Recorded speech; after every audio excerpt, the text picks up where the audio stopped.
येणाऱ्या अर्थसंकल्पीय अधिवेशनात शेतकऱ्यांच्या कर्जमाफीची घोषणा होण्याची शक्यता आहे।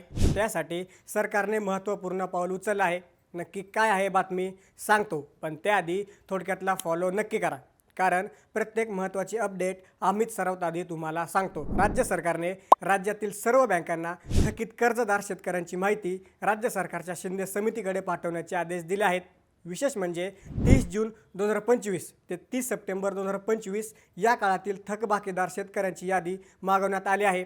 या अनुषंगाने जिल्ह्यातील सेवा सरकारी सोसायटी सचिव, बँकेचे तपास अधिकारी, बँकेचे शाखा अधिकारी यांच्यामार्फत थकीत कर्जदार शेतकऱ्यांची माहिती गोळा करत आहेत।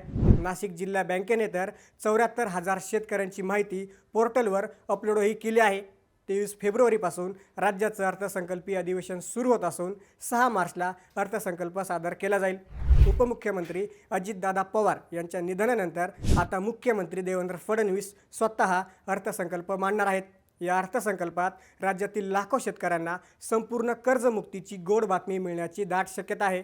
त्यामुळे ही महत्त्वाची माहिती तुमच्या सर्व शेतकरी मित्रांना व गावाकडच्या सर्व ग्रुपवर नक्की पाठवा, जेणेकरून ही माहिती त्यांच्यापर्यंत पोहोचेल। आणि अशाच अपडेट जाणून घेण्यासाठी थोडक्यातला नक्की फॉलो करा।